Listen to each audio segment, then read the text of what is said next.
예, 반갑습니다. 예. 자, 우리가 미국에서 10년 전에 하버드 대학에서 교수님 한 분이 행복론이라는 강좌를 열었어요.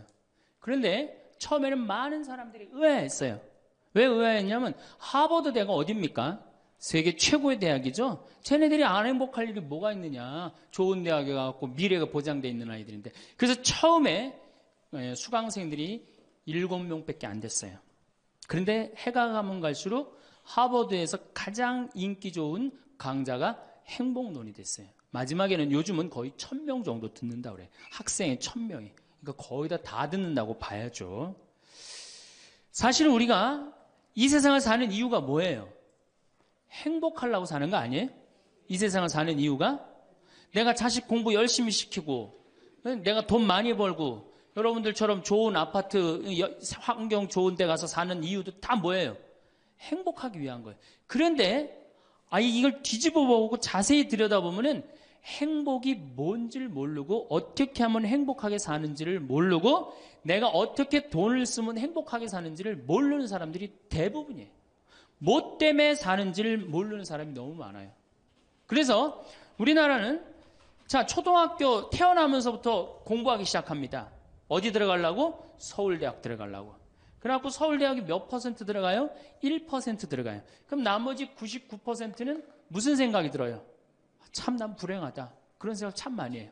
그리고 그 부모는 내가 서울대학에 들여보내려고 있는 돈 없는 돈 다 쏟아붓는데 내 자식이 서울대학 못 가고 저 지방 무슨 3대학에 들어갔어. 그럼 부모는 어떻게 생각해? 부모도 나도 불행하다고 생각하는 거예요. 애도 불행하고 본인도 불행하고. 그럼 서울대학 들어가는 애는 행복하냐? 밥 먹고 공부만 해갖고 20살 때까지 공부만 해갖고 서울대학에 들어가는 애는 행복하냐? 저는 아니라고 생각해요.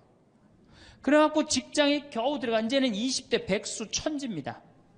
아예 직장 들어가는 걸 포기해요. 길이 없으니까. 그럼 죽어라고 에너지는 젊은 청춘은 청춘대로 날리고 20대는 공부해갖고 취직도 못하고 그래갖고 결혼해갖고 55세까지 어떻게 합니까?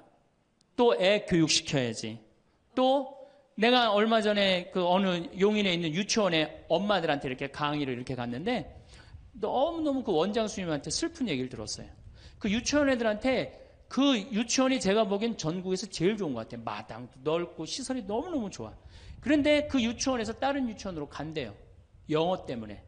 그 유치원은 영어를 안 가르치니까. 그러니까 그때부터 애들을 괴롭히기 시작하고 본인도 괴로운 거예요. 여기를 보내야 되냐, 저걸 보내야 되느냐. 얼마 전에 반포 본당에서 여기 와서 피정을 했는데 아주 중국집, 유명한 중국집 하는 사장님이 여기 왔어요. 신부님, 정말로 그 부모들이 와갖고 애들 스케줄 관리를 해준다는 거예요. 탕수육 하나 시켜놓고. 그러니까 자기가 없는 거야. 오로지 누구한테만 매달려 있는 거야? 자식한테만 매달려 있는 거야. 그러니까 55세까지 했는데 서울대학은커녕 무슨 제3대학에 들었어. 본인도 불행해. 그리고 이제 이러고 딱 죽으면 좋은데 이게 죽지도 않네. 100살이 될 때까지. 그러니까 우리는 다 불행한 거예요. 그래서 우리나라가 178개 국가 중에 행복 지수가 102등이에요. 거의 꼴등이에요, 꼴등. 이렇게 잘 먹고 잘 살면서도 안 행복하다고 그러는 게 슬프지 않아요? 그래서 지금부터 제가 영국 BBC에서 진짜 행복하지 않다는 사람들을 모아갖고 이 10가지, 물론 제가 한 3, 4가지는 바꿨지만은 10가지를 실시를 하고 나니까 딱 3개월 지나고 난 다음에 다 행복하다고. 이렇게 세상이 행복한지 난 모르겠다고 그랬대요. 그래서 내가 지금부터 오늘 이 시간에는 10가지를 얘기를 할 테니까 여러분들 제가 하는 얘기를 잘 듣고 그대로 하면은 분명히 행복합니다. 왜냐하면 내가 행복하니까.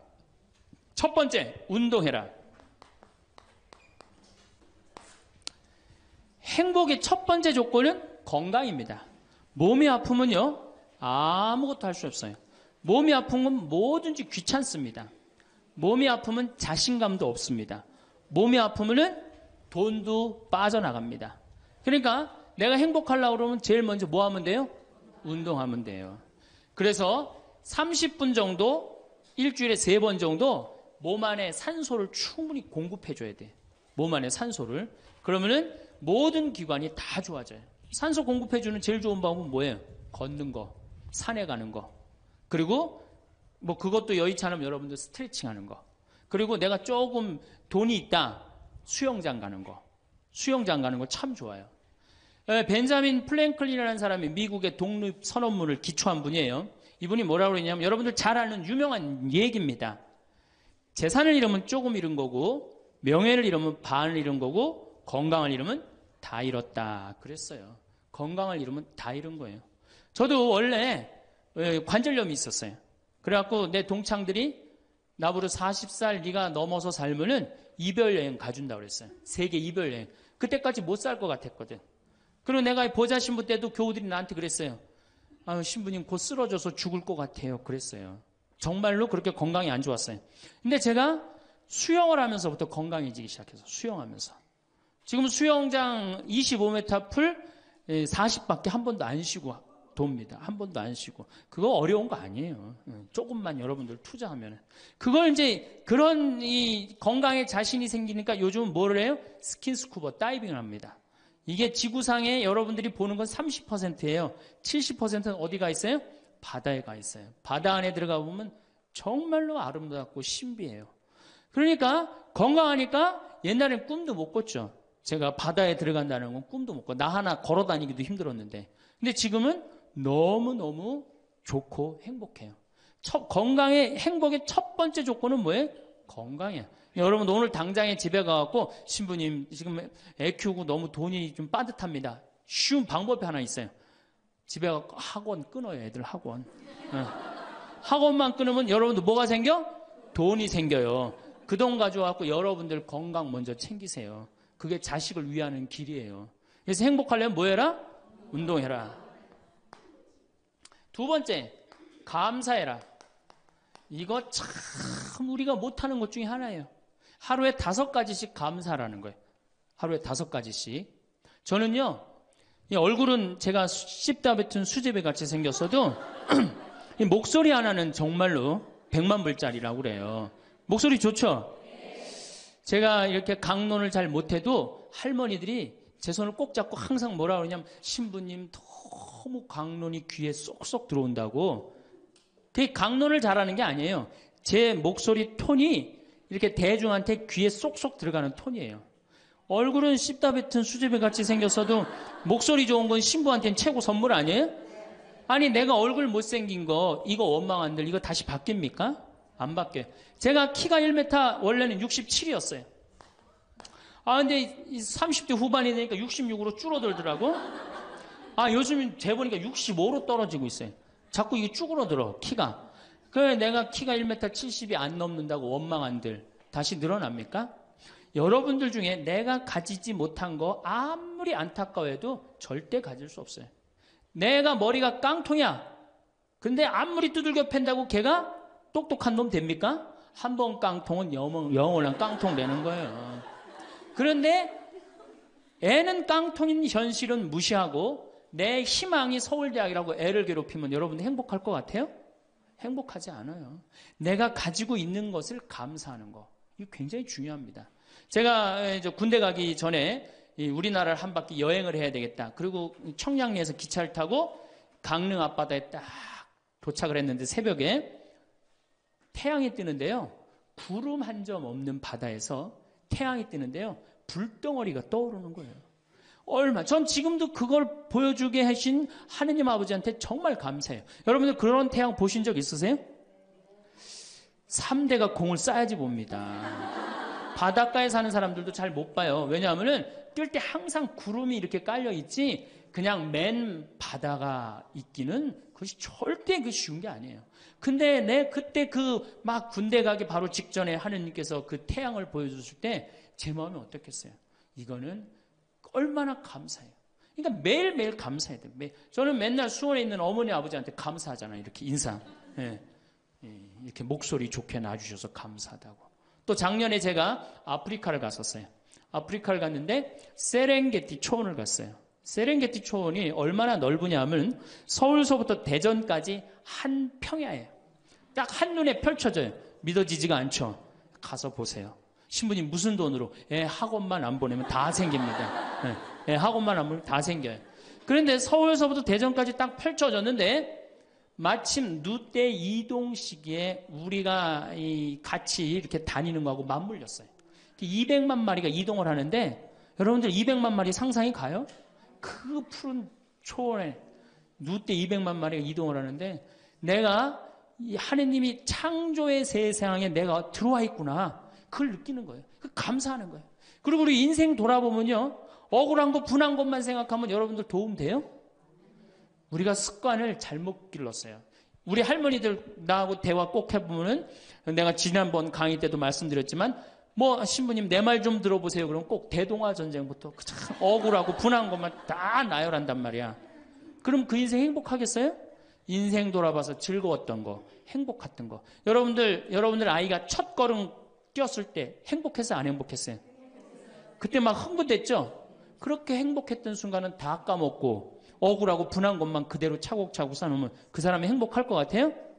내 아이가 처음으로 엄마라고 그랬을 때 행복했어요? 안 행복했어요?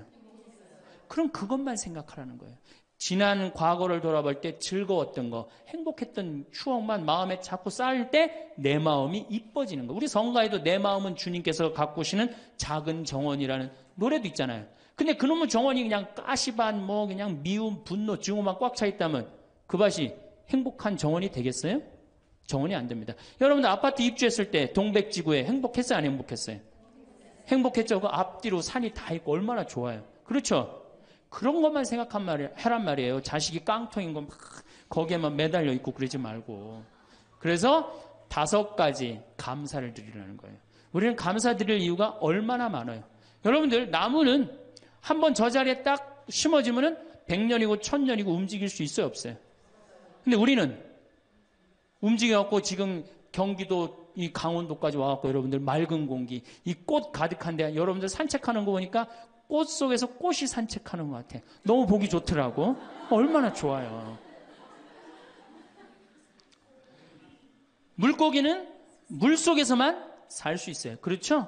근데 우리는 하늘도 날고 땅도 걷고 바다도 들어가고 인간으로 태어난 게 얼마나 풍요로워요. 인간은 굉장히 풍요로운 존재예요. 생명력에 있어서.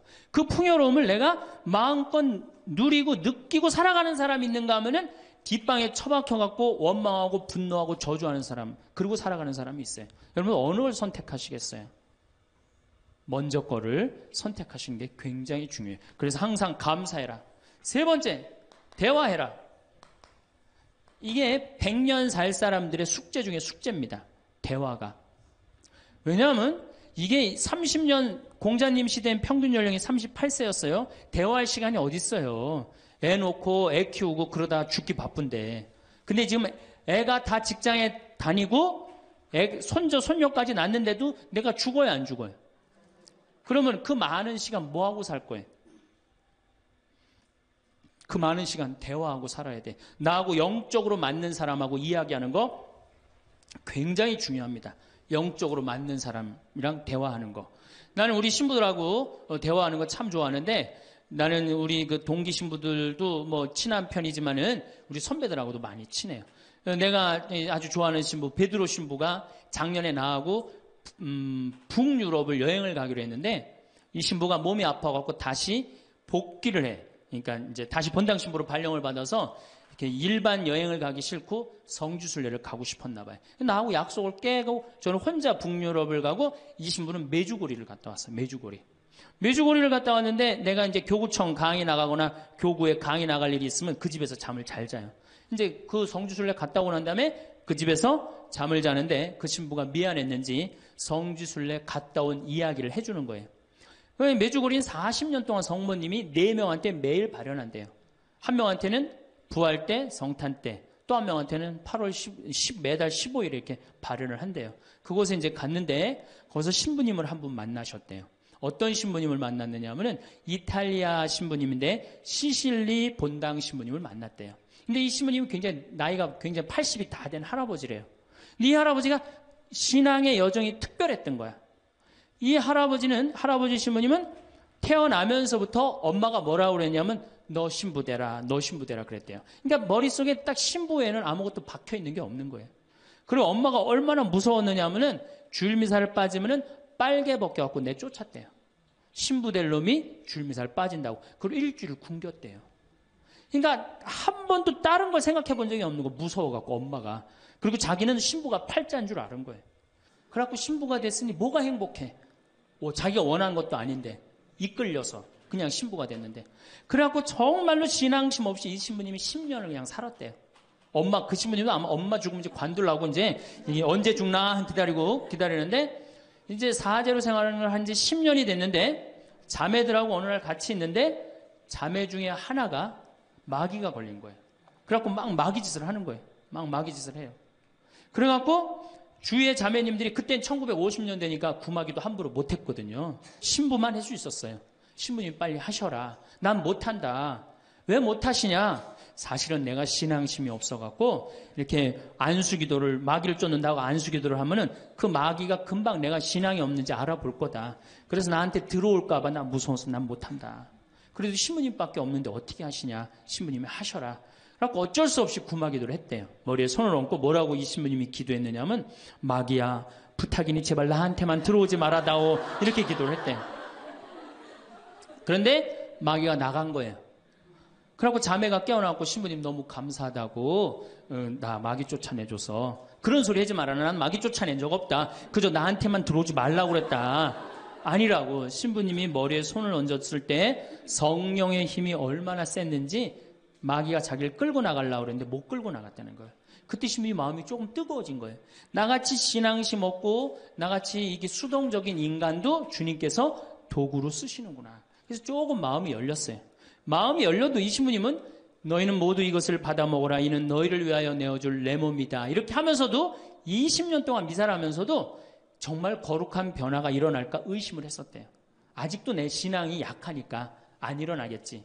근데 20년째 너희는 모두 이것을 받아 먹어라. 이는 너희를 위하여 내어줄 내 몸이다. 그러는데 예수님의 목소리가 딱 나와서 예수님이 하는 걸 느끼겠더래요.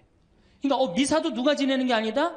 내가 지내는 게 아니라 내 몸을 빌어서 예수님이 지내는구나. 이탈리아 시실리섬 본당 신부인데 이게 마음이 너무 뜨거워진 거예요. 뜨거워져갖고 어떻게 했느냐? 길거리에 뛰쳐나가고 선교를 하기 시작한 거예요. 그래서 7,000명을 선교를 했대요. 그냥 대단한 거죠. 그거 대단한 거예요. 근데 이 신부님이 이제 예수님도 사랑하고 신앙심도 굳고 사제로서 이제 너무 행복해. 그런데 문제가 하나 있어요. 어떤 문제가 있냐면 자기 엄마가 너무너무 무서웠기 때문에 예수님 엄마도 무섭다고 생각을 한 거예요. 그래서 평생 성모님한테 한 번도 의지를 한 적이 없는 거예요. 간구를 해본 적도 없고. 내가 이렇게 사제로서 이제 모든 게 다 됐는데 우리 성모님한테 우리 예수님, 이 좋은 예수님 낳아주신 성모님을 사랑해야 되지 않겠느냐. 그래서 보스니아 크로아티아에 있는 메주고리에 이제 운전을 하고 갔대요. 갔는데 성모 발연동산에 딱 도착을 했는데 성모님이 그 발연동산에 느껴지는 품이, 성모님이 나를 평생 이 품에서, 내가 성모님 품에서 이제까지 보호받아 왔구나를 그냥 느끼겠더래요. 그러니까 이 신부님이 너무너무 행복한 거지. 그래서 매년 그 메주고리에 와갖고 세계에서 오는 신부들한테 자기 신앙을 고백을 하는 거예요. 나는 이렇게 사제로 평생 살면서 이런 은총을 받았다. 그걸 이제 우리 베드로 신부가 듣고 와서 나한테 얘기를 해주는데, 한 새벽 한 3시간을 얘기를 해주는데 그 시간이 너무너무 은혜로운 거예요. 얼마나 그런 영적으로 통하는 사람이 있으면은 행복해요. 그렇죠? 여러분들, 그래서 여러분들 이제 대화가, 뭐 요새 무슨 프로에 대화가 필요해, 그런 것도 있다며요. 대화가 꼭 필요해요. 여러분을 영적으로 이끌어줄 스승이 필요해요. 신부님, 나는 사실은 저 사람이 굉장히 마음에 드는데 저 사람이 나한테 관심이 없어요. 저 사람이 영적으로 깊은데. 그러면은요, 내 돈 들여서 먹을 거 사주면서 얘기하시면 돼요. 여러분들, 내가 뭘 얻으려면 반드시 어떻게 해야 돼요? 투자해야 됩니다. 그러니까 영적으로 깊은 사람 선물도 사주고, 예? 밥도 사줘가면서 내가 접근해야지. 가만히 있는데 누가 나를 봐줘요. 적극적이어야 돼. 적극적이어야 돼. 그래서 대화 꼭 여러분들 필요하다는 거.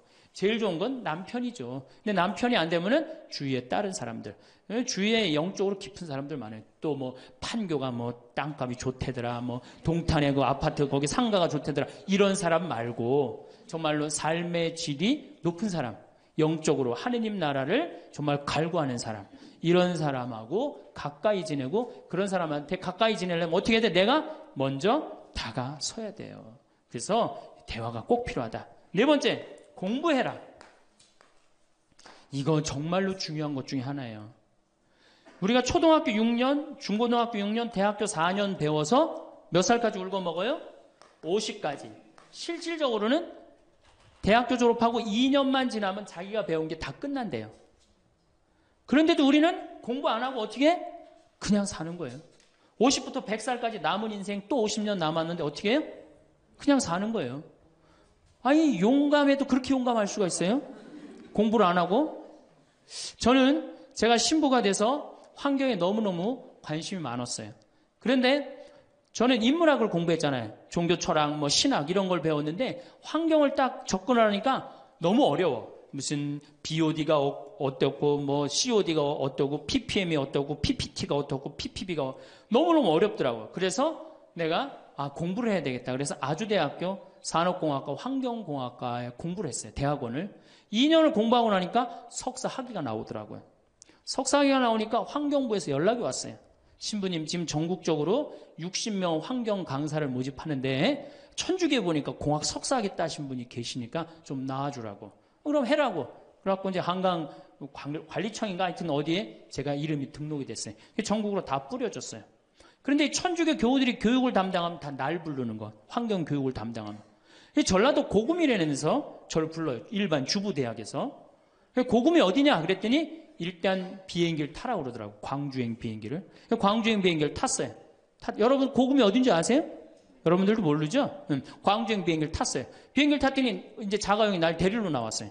자가용을 타고 나주를 지나고 영암을 지나고 무슨 완도 있는 데까지 갔어요. 이제 다 왔나 보랬더니 전화를 끄랬더니 배 띄우라고 막 전화를 하더라고요. 배를 띄워갖고 배를 타고 섬으로 건너갖고 거기서 또 차를 타고 30분 정도 들어가니까 전라도 고금도라는 데예요. 우리나라 맨 끄트머리. 얼마나 좋아. 전국에 다니면서 강의해서 좋아. 그분들 천주교 신부 한 번도 본 적이 없잖아요. 신부가 와서 환경 강의하니까 선교해서 좋아. 강서료 받아서 좋아. 또 거기 멸치가 주산지라고 멸치 선물 받아서 좋아. 공부하면요, 여러분들 할 일이 너무너무 많고 인생이 너무너무 다이나믹한 인생이 기다려져요.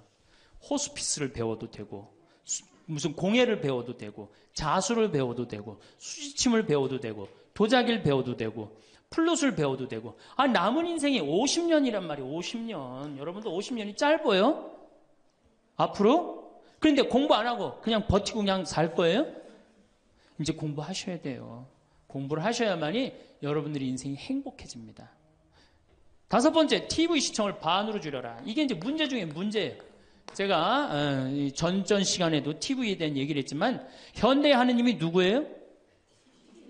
저는 십자가에 계신 예수님이 하느님이라고 생각 안 해요. 현대의 하느님은 TV님입니다. 가정방문 다녀보면은 거실 정가운데 누가 모셔져 계셔요? 텔레비전님이 모셔져 계셔요. 텔레비전님이 모셔 계신데 소파는 누굴 향해서 배열되어 있어요? 텔레비전님을 향해서 배열. 말씀하십시오. 당신 종이 듣고 있나이다.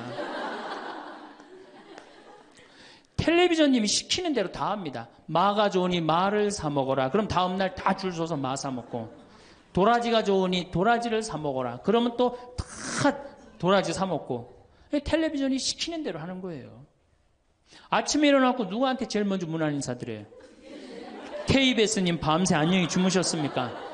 사실 평화방송에 인사하는 경우들은 좀 나아요. 그런데 아침에 아침 미사도 하고 그 새벽에 성모님 강의도 나오고 묵주기도도 나오고 그러잖아. 근데 꼭 KBS님 밤새 주무셨습니까? 더 기가 막힌 건 주무실 때. 텔레비전님 주무시기 전엔 절대 안 자요. 텔레비전님이 주무셔야지 어떻게? 나도 오늘 일과가 끝났구나 이러고 잔단 말이야. 이러니 머릿속에 뭐가 들어있겠어? 아무것도 들어있는 거 없는 거죠. 머릿속에 책을 읽어야 될 거 아니야. 책을. 우리나라 사람들처럼 책 안 읽는 사람 없어요. 10명 중에 4명이 1년에 한 권도 안 읽는데 이 중에도 한 권도 안 읽는 사람들 많을 거예요. 심각한 겁니다. 예. 저한테 그래요. 신부님 그렇게 매일 강의하면서 여기 농사 지면서 토담집 지면서 언제 그렇게 농사꾼 신부 유럽에 가다라는 책도 쓰셨고 이번에 환경 에세이 어디로 가야 하는 책도 쓰셨느냐고. 텔레비전만 안 보면 그 시간 충분해요. 여러분들 하루에 3, 4시간씩 무슨 일 집중해서 한 6개월 하면은 무슨 일 만들어내지 않겠어요? 얼마나 우리가 텔레비전, 하늘만큼 땅만큼 끝나고 무슨 재미로 사나 했더니 미우나 고우나라네. 미우나 고우나 오늘 끝나면 이제 또 무슨 재미로 또 살아요? 또 다른 거예요. 엄마가 뿔났다. 이거 봐요. 보고 살아요? 여러분들, 텔레비전은요, 좀 미안한 얘기지만 구조가 똑같아요. 부잣집 아들, 가난한 집 딸. 아니면 부잣집 딸, 가난한 집 아들. 이룰 수 없는 사랑에 못된 시어머니. 예? 그렇죠? 그게 매년 똑같이 반복되고 똑같은 내용이에요. 그거를 10년 동안 그 앞에서 시간을 보낸다고 생각해 보세요. 아깝지 않아요? 그 시간에 해야 될 일이 얼마나 많은데, 대화도 해야 되고 운동도 해야 되고 감사도 해야 되고 공부도 해야 되는데, 이걸 전부 다 어디다 갖다 쏟아부어? 텔레비전에 갖다 쏟아부어요. 그리고 여러분, 텔레비전을 보면 볼수록 어떤 의식이 늘 것 같아요? 패배의식이 늘어납니다. 텔레비전을 보면 볼수록 마음의 갈등이 일어나요. 제가 유럽의 가정에 초대를 받아서 이렇게 가보면요, 거실에 텔레비전 있는 집 하나도 없어요. 쇼파는 다 어떻게 서로 마주보게 배열되게 돼 있어요. 근데 우리나라는 완전히 텔레비전에 완전히 미쳐 있어요. 그러니까 이 두 개만 치면 여러분들 행복합니다. 자식하고 텔레비전만 치시면은 여러분들은 행복할 수 있어요. 6번째, 신앙생활을 해라. 자, 우리가 현대를 살아가면서 정말로 우리가 인간이 정말 최고로 잘난 것 같고 요즘 과학기술을 보면 정말 못하는 게 없는 것 같잖아요. 근데 왜 석유값이 뛰고 왜 굶어 죽는 나라가 37개국이 생기고 그래요? 이건 하느님을 잃어버렸기 때문이에요. 하느님의 진리에 따라 인간이 살지 않으면 인간은 원하지 않는 방향으로 갑니다. 하느님께서 원하지 않는 방향뿐만 아니고 인간 본성이 원하지 않는 방향으로 가요. 저는 여기서 살면서 이 산을 보면서 강을 보면서 항상 하느님한테 감사해요. 저 하느님 너무너무 감사합니다. 이렇게 맑은 공기 주셔서 감사합니다. 이 아름다운 세상 주셔서 감사합니다. 감사하다 보면 우리가 조금 뭐라 그럴까요? 겸손해져요. 근데 이게 다 자기 것인 줄 알고 막 파괴하기 시작하면요, 자연이 파괴되면 결국은 누가 파괴돼요? 인간이 파괴되는 거예요. 그러니까 우리가 하느님께 가까이 가면은 자연도 일치가 되는데 하느님으로부터 멀어지면 멀어질수록 자연도 파괴되는 거예요. 그래서 여러분들 신앙생활 하십시오. 아까 제가 천주교 조금 욕을 했는데 그래도 천주교 괜찮아요. 아주 제가 보기에는 무슨 우리 교우들 어두운 데로 안 끌고 가요. 더욱이 내 동창 중에 또 옛날에 죽산성당 아시죠? 죽산 성지 있는 데 있죠? 거기 내 동창 신부가 본당 신부로 있었는데 그 신부가 너무 재미난 얘기를 해줬어요. 옆에 30년 동안 개신교 다니던 할머니가 어느 날 개종을 했대요. 성당으로. 똑같이 열심히 나오더래요. 교회 나가는 것만큼 훨씬. 근데 이 할머니가 다리가 부러진 거예요. 그래갖고 택시 타고 또 계속 나오는 거예요. 그래서 본당 신부가 그랬대요. 할머니, 이렇게 맨날 택시 타고 나오고 그러니까 그러지 말고 내가 봉송 잘 테니까 이 아픈 동안 나오지 말아라. 돈 들여서. 그랬더니 이 할머니가 하시는 말씀이, 신부님 괜찮아요. 그래도 이 성당 다녀보니까 저 교회 다닐 때보다 여기 성당 다니는 게 훨씬 싸게 먹히니까 걱정하지 말라고. 여러분들 그래도 이 천주교 제일 싸게 먹혀요. 싸게 먹히지, 괴롭히지 않지, 딴 길로 안 끌고 가지.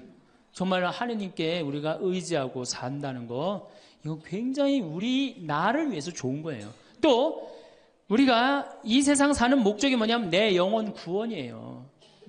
나중에 이제 기회 있으면 제가 한 번 더 말씀을 드릴 텐데 죽어서 영혼의 세계는 반드시 있습니다. 그 영혼의 구원을 위해서 우리가 간구해야 돼요. 그래서 신앙생활은 행복을 위해서 가장 기초 중에 기초라는 거. 7번째, 웃어라. 이게 웃는 게요, 우리가 행복으로 가는 길에 최고의 지름길이에요. 웃는 게. 그런데 우리나라 사람들이 잘 안 웃어요. 얼마나 안 웃느냐면 내가 이제 이렇게 도시에 나가고 엘리베이터를 타요. 엘리베이터를 타면은 얼굴 모르는 형제가 이렇게 눈이 마주쳐도 제가 웃어줘요. 빵긋 웃어주면은 저쪽에서 같이 싹 미소를 줘주면 참 좋을 텐데 저쪽에 있는 남자가 딱 내가 빵긋 웃어주면 어떻게 하냐면은 내가 저놈을 어디서 봤더라 이러는 표정으로 날 쳐다보는 거예요.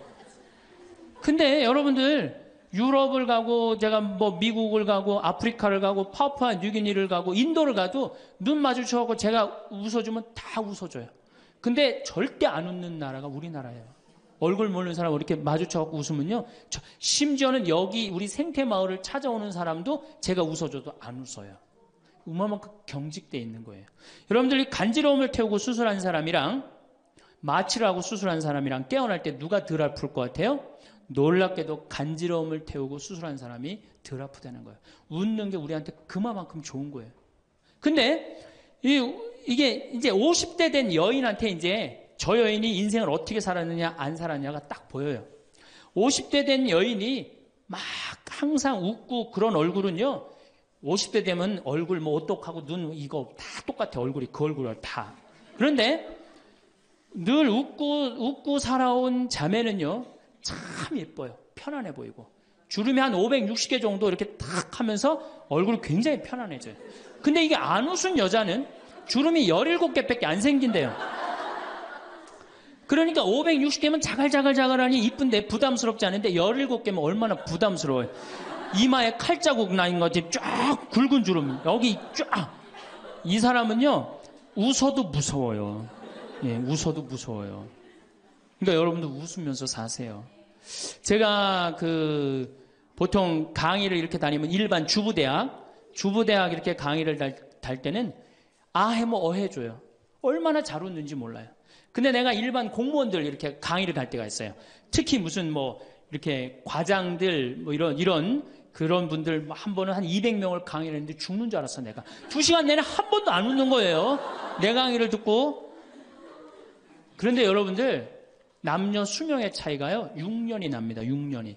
여성이 83세, 남성이 76세. 이제 뭐 6년, 7년이 나요. 전 그 원인이 어딨나 가만히 생각해 보더니 여자는 참 잘 웃어요. 깔깔거리면 자기네들끼리. 남자는 직장에 가도 안 웃고 집에 와도 안 웃고 그러니까 빨리 죽는 거야. 여러분들 오늘 여기서 많이 웃었으니까 내가 보기에는 120살이 아니라 123살까지 살 것 같아요. 네. 오래 살으면 안 되긴 안 되는데 안 죽는 걸 어떻게 해요? 이제 안 죽는 걸 어떻게 해요? 나도 그거 잘 아는데 여러분들 민주주의하고 공산주의가 결정적으로 갈린 이유가 뭐라고 생각하세요? 승패가 어디에 있다고 생각하세요? 저는요 공산주의를 이렇게 보면요 웃음이 없어요. 그렇죠? 가만히 생각하면 공산주의 생각하면 소련, 동독 뭐 이런 거 생각하면 웃음이 있어요 없어요? 없죠? 그런데 민주주의 생각하면 유머가 있고 웃음이 있고 영화를 봐도 즐거운 영화만 있잖아요. 공산주의는 막 딱딱하고 결국은 그래서 망한 거예요. 인간은요 웃느냐 웃지 않느냐에 따라서 행복이 결정됩니다. 여러분들이 늘 웃고 산다. 그럼 여러분들은 행복의 길로 가는 거예요. 여러분들도 인상 쓰고 산다. 그럼 여러분 불행의 길로 가는 거예요. 그러니까 웃어야 돼. 또 웃는 사람한테 매력을 느낀다는 거예요. 웃는 사람한테. 잘 웃는 사람한테. 매력이 느끼면 인간관계도 좋아지는 거 아니에요? 아, 내가 재미난 얘기를 했는데 인상 빡 끝날 때까지 남들 다 웃는데 한 사람은 끝까지 안 웃어. 그러면 여러분들 끝까지 안 웃는 사람한테 여러분들 무슨 생각할 것 같아? 저 사람이 다음에 있으면 다시 재밌는 얘기 저 사람 앞에서 안 한다. 그러니까 그 사람하고는 어떻게 된 거? 담이 자꾸 생기는 거예요. 담이 자꾸. 그러니까 어떻게 해야 돼요, 여러분들? 웃으세요. 그리고 유머를 많이 배워두는 것도 좋아요. 오늘 저한테 강의 들은 거 이거 잘 외웠다가 가서 얘기해주고 또 제 테이프에 나오는 거 잘 들었다가 얘기해주면은 아유 어서 그렇게 재미난 얘기를 해서 또 얘기 좀 해줘봐. 그러면서 사람이 사는 거예요. 사람은요 수달 떨면서 살아야 돼. 수다. 제가 한번 본당 신부 때 여러분들처럼 이렇게 젊고 예쁜 본당에 내가 본당 신부를 했었어요. 막 자매들이 막 수다를 떠는데 내가 지나가는데 막 당황해하면서 어쩔 줄 몰라 하더라고요. 분명히 내 욕을 한 거야 보니까. 네. 그래서 제가 뭐라고 그랬어요? 그 자매들한테 괜찮아. 이게 성당 다니면서 본당 신부 욕하는 재미가 최고 재밌는 거야. 네. 아니 뭐 성당 다니면서 그런 욕도 하는 무슨 재미로 살아. 걱정하지 말고 해든 수다 계속 떨으라고. 우리 신부들은 주변님 욕하면서 사는 거예요. 그러니까 사람이 수달 떨면서 살아야지 행복하지 참고 산다고 다 좋은 건 아닙니다. 절대. 그러니까 참고 살지 마세요. 제발 이거 우리 성당에 뭐 원수를 사랑해라, 왼뺨을 대면 다른 뺨을 돌려대라, 이거 아주 미치는 교리 중에 하나예요. 여러분들 다 사랑할 수 있어요? 여러분들 주위에 있는 사람 다 사랑할 수 있어요? 다 사랑하는 사람 딱 두 종류예요. 미치든가 예수님처럼 빨리 죽든가, 둘 중에 하나예요. 우리는 다 사랑할 수 없어요. 그러니까 다 사랑하려고 그러다가 미치지 말고 내가 좋은 사람, 내 마음에 드는 사람에 더 많은 시간을 뺏기고, 아니 뾰족한 놈이 있단 말이야. 별난 놈이 있고, 예? 그렇죠? 근데 내가 이 사람한테 가면 자꾸 찔려. 그런데 성당에 갔는데 서로 사랑하시오 그래갖고 다음에 또 갔는데 여기 또 찔려. 그래갖고 또 너무 미운데 성당에 가니까 또 내 탓이오 3번 하고 난 다음에 사랑해 제가 가서 또 찔려. 갈 때마다 찔려. 그래갖고 내 마음이 상처투성이야. 근데 아들이 학교 갔다, 엄마 나 학교 다녀왔어. 그래, 집에 엄마 왜 그래? 말 시키지 마, 나 승질나. 여러분들 차라리 그렇게 찔리는 게 나아요. 그 사람을 안 보고 기쁜 마음으로 있다가 아들을 기쁘게 맞이하는 게 나아요. 이 사람 안 만나도 여러분들 인생 안 망가져요. 이 사람 안 만나도 억지로 가서 그거 찔리지 마시고, 안 만나면 시간이 지나면 이 사람 이뻐져요. 근데 막 가서 막 들이대고 막 이게 삐죽한 놈한테 가갖고 계속 나는 구역장이니까 끝까지 사랑해야지 그러고 가다가 미치든지 죽든지 둘 중에 하나를 합니다.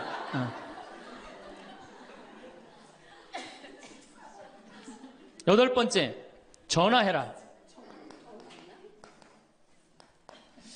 자, 여러분들, 저는 수원교구 신부예요. 수원교구 신부인데, 저는 뭐 다행히 우리 원주교구 주교님이 허락을 하셔서 여기 평창에 들어와서 살고 있습니다. 근데 사실은 신부는 본당 신부가 최고예요. 뭐라고 그래도 교우들하고 함께, 아이들하고 함께, 할머니, 할아버지들하고 함께 살 때 신부는 행복한 거예요. 저는 여러분들 이제 오늘 가시면은 여기 정막 강산이에요. 여기 해 떨어지면요, 내 다리도 안 보여요, 내 다리도.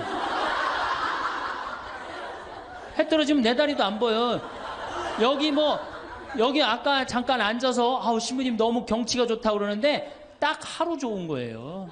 하루 좋은 거지. 이걸 일주일, 2주일 여기 해 떨어져갖고 뭐 산책 나가면 내 다리도 안 보이는데 어딜 산책을 나가요. 굉장히 외롭습니다. 여기 앞에도 전원 5세대가 돌았는데 3세대가 우울증으로 나갔어요. 그럼 나도 여기서 교우들 뭐 몇천 명 속에서 살다가 평창에 들어와서 살면은 우울증 걸릴 수 있잖아요. 내 동창이 20명이거든요. 동창이 20명이나 되는데 왜 나한테 전화하는 놈 한 놈도 없지? 걔네들이 날 잊은 건 아닐까? 나는 왜 교구 밖으로 와서 이 고생을 하고 살까? 난 우울하다. 그럼 알아주는 놈 누가 있어요? 아무도 없어요. 어떻게 하면 돼? 내가 먼저 전화하면 되잖아. 아주 너무 쉬운 거 아니에요. 내가 전화해갖고 너 성당은 잘 짓고 있느냐? 너 요즘 큰 성당에 갔는데 어떻게 잘 지내냐? 내일은 내 동창이 또 우리 집에 와서 있겠대. 몸이 안 좋아갖고. 그러니까 그 전화를 하니까 동창들이 와서 안식년도 여기 와서 지내고, 아프면 여기 와서 지내고, 허리 수술에도 와서 지내고, 그러니까 외롭지 않은 거예요. 사랑도 먼저 하는 게 중요한 거지, 나한테 누가 해주지 않을까? 죽을 때까지 안 찾아옵니다. 남녀의 사랑 문제가 아니라 인간이 살아가면서 그런 거예요. 그러니까 내가 먼저 전화하라는 거예요. 굉장히 중요한 거예요. 내 동창 중에 지금 복음화국장, 우리 수원교구 복음화국장 내 동창인데, 얘가 로마로 유학을 갔어요. 있기 전에도 뭐 친하게 지냈지만 유학을 갔는데 이놈이 한 달에 3번 어김없이 전화하는 거예요. 생태마을 농사는 잘 되냐? 잘 돼. 그럼 또 다음에 전화해갖고 생태마을에 피정은 많이 들어오냐? 많이 들어와. 또 다음에 전화하고 너 몸은 안 아프냐? 안 아파. 다음 달에 또 전화해요. 생태마을 피정은 많이 들어오냐? 생태마을에 농사는 잘 되냐? 6년 동안 변함없이 전화하는 거예요. 내가 전화 한 번 우리 성당 여기 사무실로 전화해갖고 우리 사무장한테 우리 저기 황 신부님 뭐하고 지내느냐고, 그 정도로. 그러니 싫어할래야 싫어할 수가 있어요? 얼마나 나를 그렇게 전화해주면 고마워. 그 흠이 있다면 꼭 수신자 부담으로 하는 것 빼고는 너무너무 좋아요. 여러분들도 전화번호를 적어놓고 그렇게 하십시오. 9번째, 시간이 없으니까. 자, 자기 자신을 사랑해라. 자기 자신을 사랑하지 않는 사람은 어느 누구도 사랑할 수 없어요. 자기 자신을 사랑하지 않는 사람은. 근데 이게 50대 된 아줌마들을 보면 다 쌈순이야, 쌈순이. 자식 보면 자식 보고 싸워요. 내가 너한테 해준 게 얼만데 서울대학도 못 가고 저 지방대학 가고 자취비 무슨 뭐 등록비 이런 거 내 속을 새기냐 그러고 아들 보면 싸워요. 누워갖고 그냥 빈둥빈둥 거리면 이 왼수 같은 놈아 나가 돼지라 그러고 남편 보면은 남편 보고 싸워요. 당신 나한테 시집 와갖고 나한테 해준 게 뭐 있냐 그러고 내가 눈이 뼈지 시집 오기 전에 내가 그때 눈이 뼈지 저 인간을 믿고 내가 시집을 왔다 그러고 남편 보고 싸워요. 시어머니 보면 시어머니 보고도 싸워. 왜 죽지도 않고 나를 이렇게 괴롭히냐고. 왜 쌈순이가 될까요? 우리나라 40, 50대 주부들이 자기가 행복하지 않기 때문이에요. 다 해주면은 이게 자기 도리라고 큰 착각을 합니다. 그런데 시간이 가면 갈수록 상실감을 느껴요. 이젠 본인이 행복하려고 노력하세요. 여기 암 걸린 분들, 마지막에 이제 더 이상 살 수 없는 분들이 나한테 와갖고 면담을 해요. 특별히 자매님들이 나한테 면담을 할 때 울며 불며 통곡하는 얘기가 뭔지 아세요? 왜 다른 사람들한테는 그렇게 최선을 다했는데 왜 나한테 한 번도 맛있는 거 안 먹이고 나한테 좋은 거 한 번도 구경 안 시켜주고 왜 한 번도 나한테 못 해줬느냐고. 그런데 이제 죽으니 너무너무 나 자신이 불쌍하고 나 자신이 너무너무 억울하다는 거예요. 여러분들이 이제 자신을 위해서 쓰세요. 시부모님 돈이 어디 있어요? 애 학원만 안 보내면 돼요. 또 대학 다니는 자식 있으면 어떻게 당장 오늘 집에 가고 휴학시켜요. 니네가 벌으라고. 우리나라처럼 이렇게 자식한테 끝까지 대주는 나라는 아무 나라도 없어요. 미국은 졸업하고 30년 동안 대학 학비를 갚습니다. 다 자기가 갚아요. 우리나라처럼 결혼할 때까지 다 대주는 나라는 아무도 없어요. 그런데도 부모 자식 지간이 가장 안 찾아가는 나라가 우리나라가 1등이에요. 사랑이 제대로 안 된 거죠. 제대로 된 사랑을 안 하는 거죠. 나도 본당 신부로 이렇게 있으면서 냉면을 먹고 싶어. 그럼 총회장이 사줄래나 부회장이 사줄래나 성무회장이 사줄래나 안 기다립니다. 냉면 먹고 싶으면 어떻게? 내가 가서 사 먹어요. 내가 냉면 먹고 싶은지 누가 알아?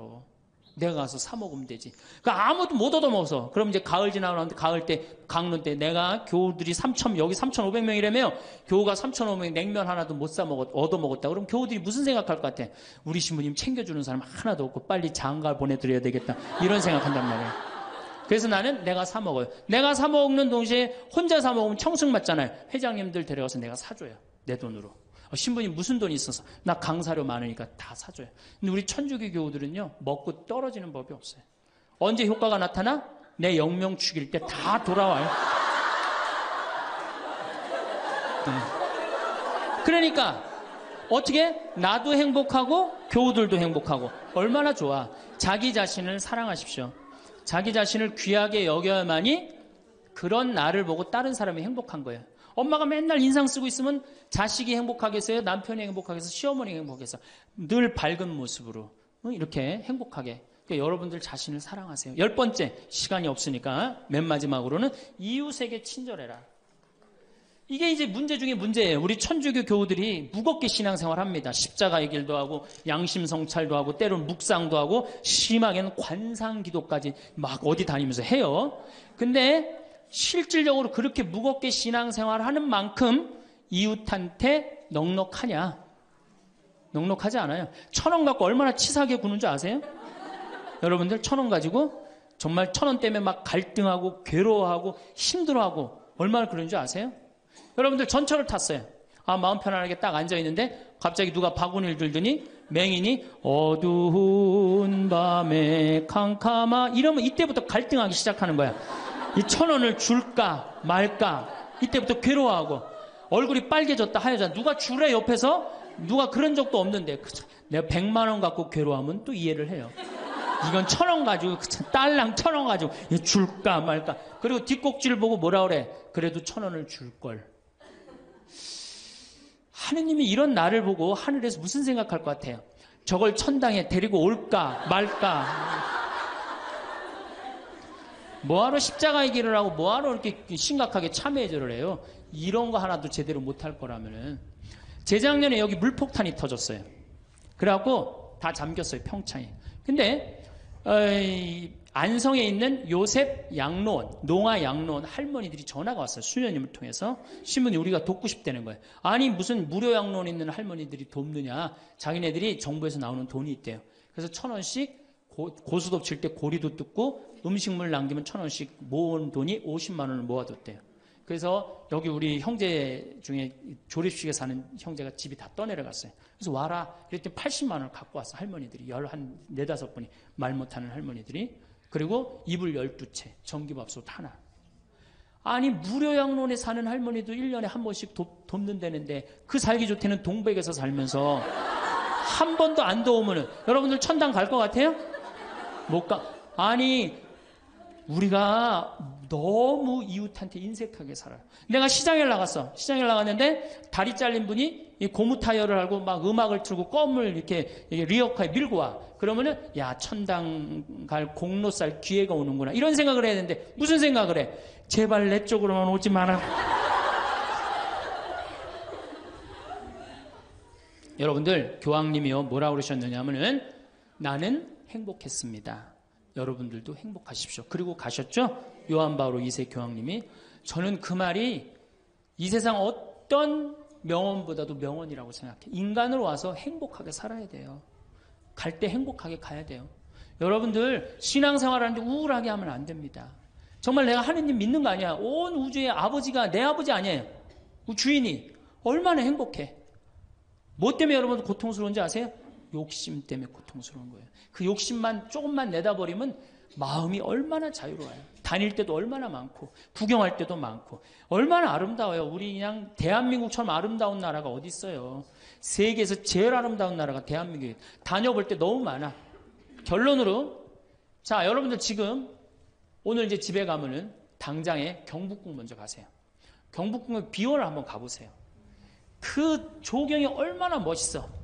뭐 남편 손을 잡든 자식 손을 잡든 친구 손을 잡든 가갖고 도시락 해갖고 거기서 딱 까먹으면 바로 왕비만 바로 되는 거 아니에요? 옛날엔 거기 누가 들어갔어요? 지금은 들어갈 수 있어요 없어요?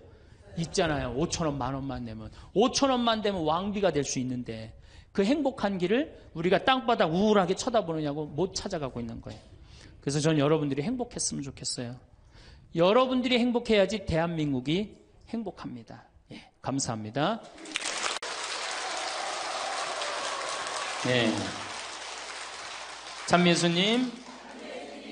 네, 반갑습니다. 오늘 우리 여기 오신 여러분들하고 제가 노년의 생활에 대한 얘기를 좀 하도록 하겠습니다. 우리나라가 자식에 대한 관심은 세계에서 1등인데 노인에 대한 관심은 선진국 중에서는 꼴등인 것 같아요. 정말로. 우리가 3,000년 전에 평균 연령이 얼마였느냐 하면 3,000년 전에 평균 연령이 20세였어요. 20살. 3,000년 전에. 근데 1900년, 지금으로부터 100년 전에 평균 연령이 몇 세였냐면 47세였어요. 그러니까 3,000년 동안 27년 늘어난 거예요. 근데 1900년에서 지금 2008년, 불과 100년 만에 평균 연령이 80세야. 그러니까 100년 만에 몇 세가 늘어났느냐 하면은 33년이 늘어나는 거예요. 33년이. 그러니까 지금 우리 여기 할머니들 보통 보면은 제가 장례 미사에 보면은 대개 92살, 93살 이래요. 우리 여기 주방장 어머니도 얼마 전에 돌아가셨는데 96세 돌아왔어요. 96세. 그러니까 요즘 70쯤 이렇게 돌아가면은 뭐라고 그러냐면 아유 빨리 죽었네 그래요. 70쯤 죽으면. 그렇죠? 70쯤 죽으면 빨리 죽었네 그래요. 그러니까 여기 대부분의 분들이 여기 계신 분들 보면은 정말로 재수 없으면 100살까지 다 살 거예요. 여기 있는 분들은 100살까지. 예. 까매서 한번 소구조사를 한번 해봐야 되겠다. 나 지금 70 넘었다. 손 들어봐요. 70 넘었다. 70은 나이도 아니네 보니까. 80 넘었다 하면 손 들어. 80. 우리 할머니 80 넘었어요? 몇 살이세요? 81? 이 할머니 여기까지 온 근력 보니까 105살까지 살게 생겼네. 예. 아니 81인데 이렇게 정정한데 근데 여러분들 천지가 그래요. 천지가. 우리가 2006년에 100살 넘은 사람이 몇 명이냐면 1960명이에요. 그러니까 거의 2,000명 됐어요. 2007년에 몇 명? 4,000명이에요. 4,000명. 더블로 늘어나요. 더블로. 일본은 100살 넘은 사람이 3만 명이 넘어요. 3만 명이. 그러니까 옛날에는 연령이 어떻게 돼 있었느냐 하면은 애들이 많았고 어른이 조금이었어요. 그래갖고 뭐 애들은 굉장히 많은데 나를 가면 갈수록 저갖고 동네에서 60살 넘은 사람은 1명 내지 2명이야. 동네에서. 그러니까 60 환갑 넘었다 그러면 이렇게 지나가다도 환갑 넘은 할머니가 지나가면 절로 고개를 숙였단 말이에요. 어디 옛날에 할아버지 할머니 환갑 넘은 할아버지 할머니 지나가는데 담배를 펴요. 피다가도 얼른 끄지. 근데 지금은 이게 우리나라가 65세 이상이 500만 명이에요. 500만 명. 65세 이상이. 그러니까 도표를 그리면은 1에 60세가 훨씬 많아. 65세가. 미국은 3,300만 명. 65세 넘은 분들이. 또 이 일본은 2천만 명. 그러니까 존경을 하려고 해도 누굴 존경해? 이 수없이 많이 돌아다니는데 옛날에 하나 둘이어야지 존경을 해야지. 지금은 천지가 할머니 할아버지들인데 누굴 존경해? 누굴 존경해? 그냥 길에 채이는 게 할머니 할아버지인데 존경할 수가 없는 거예요. 혹시 우리 늙은이들 왜 존경하지 않나 이렇게 섭섭해하는 할머니 할아버지들이 착각하는 거예요. 하나 둘이어야지 존경해지. 신부도 본당 신부가 하나니까 3,000명 교우들이 존경하는 거예요. 본당 신부가 100명이다. 우리 본당에 신부가 100명이다. 존경할 거 안 할 것 같아. 채이는 게 본 신부인데 근데 신부님 만나기 하늘의 별 따기보다 어려우니까 존경을 하는 거예요. 옛날에 할머니 할아버지들이 존경받았던 이유가 동네에서 거의 없었기 때문에 중간에 다 죽었어. 근데 요즘 안 죽고 다 같이 가는 거야. 다 같이. 65세 이상이 500만 명이에요. 500만 명. 참고로 북한은 65세 이상이 몇 명이냐? 아니, 북한은 평균 연령이 몇 세냐? 지금 30세예요. 북한은. 우리나라는 80세인데. 그러니까 우리나라 사람들이 북한보다 50년 더 사는 거, 평균 연령이. 그러니까 여러분들 지금 남한에서 사는 거 감사해 안 감사해요?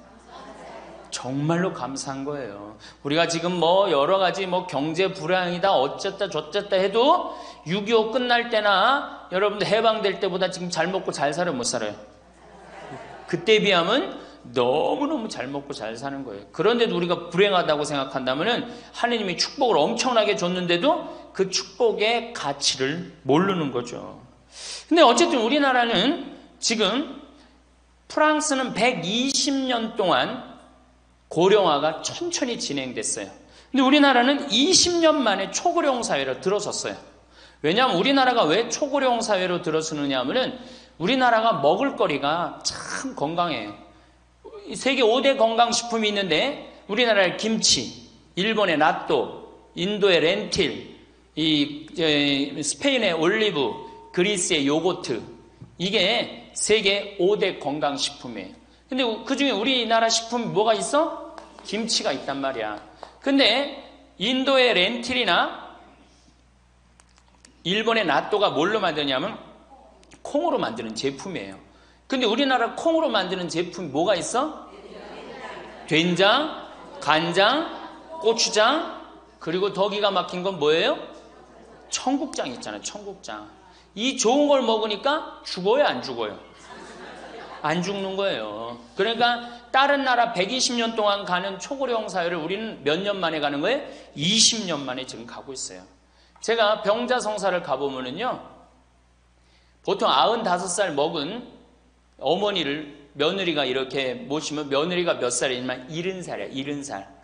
그러면 내가 병자성사를 가면 이렇게 누워있는 할머니, 그야말로 누워서 이렇게 죽 5년, 10년 받아먹는 할머니 이렇게 며느리가 손을 잡고 뭐라고 그러는지 아세요? 엄마, 왜 이렇게 안 죽어? 엄마가 빨리 죽어야지. 엄마도 덜 고생하고 나도 덜 고생하지. 그 보는 앞에서 죽으랜다니까요. 손잡고. 그리고 꼭 하는 말이 있어요. 엄마가 빨리 죽어야지 우리 신부님도 그만 고생시키고. 병자성사 맨날 오니까 신부님 고생한다 이거지. 그러니까 살아있는 게 다 고생이라는 거지. 본인도 고생, 며느리도 고생, 병자성사 오는 신부님도 고생. 그러니까 늘 고생한다니까. 엄마 빨리 죽으라고 그러는 거예요. 공자님께서 2500년 전에 뭐라고 그랬냐면은 너희는 부모의 나이를 꼭 기억해두라 그랬어요. 부모가 살 날이 얼마 남지 않았으니까. 그래갖고 내가 그 얘기를 듣고 부모님 나이를 기억하다가요, 요즘은 60 넘어서 기억하기 시작했는데 요즘 포기했어요. 헷갈려. 몇 살인지 78인지 79인지 왔다 갔다 해요. 아마 내가 이렇게 많은 분들 지금 어머니 나이 몇 살이냐면 헷갈리는 사람들 많더라고요. 83인지 4인지 왔다 갔다 하는 거죠. 쉬다 지쳐서 포기하는 거예요. 제가 능평성당에 그 봉송체를 갔는데 이 할머니를 92살서부터 봉송체를 다녔는데 이 할머니 기억력이 기가 막혀요. 전달 봉송체 온 날 정확하게 기억해요. 날짜 요일까지. 근데 이 할머니가 내가 할머니 몇 살이에요? 그러면은 89이래. 92인데도 89이래. 93때 가갖고 할머니 몇 살에 89이래. 95까지 제가 봉송체를 갔거든요. 그때도 물어보면 89이래. 왜 89이라고 그럴 것 같아요? 그렇게 기억력 좋은 할머니가. 미안한 거예요. 너무 오래 살으니까 누구한테 미안해? 자식들한테 미안한 거예요. 자식들한테. 그러니까 지금 이게 우리 현대의 가장 심각한 문제는 뭐예요? 이게 안 죽는 거야. 안 죽는 거. 그럼 왜 안 죽느냐? 이게 의학이 발달해 갖고요. 죽을 만하면 살려갖고 오고 죽을 만하면 살려갖고 오고 그래서 죽고 싶어도 죽지도 못해요. 지금 1920년에 페니실린이 개발이 됩니다. 세계대전이 끝나고 난 다음에 페니실린이 보편화돼요. 페니실린 나오기 전에는 조금만 상처만 나도 죽었어요. 아물지 않으면. 안에 골마도 다 죽었어요. 근데 페니실린 나오고 난 다음부터 어떻게? 상처 나도 안에 골마도 페니실린 한 방만 넣으면 다 낫는 거예요. 전염병이고 뭐고. 그러니까 이제 안 죽기 시작한 거예요. 또 MIT 공대 아이들이 20세기의 최고의 발명품을 뭘로 아느냐면 칫솔로 봐요. 칫솔. 20세기 최고의 발명품. 그러니까 칫솔 나오기 전에 옛날에 여기 할머니들, 동네 할머니들, 50된 할머니들 이빨이 몇 개나 남아 있었어요.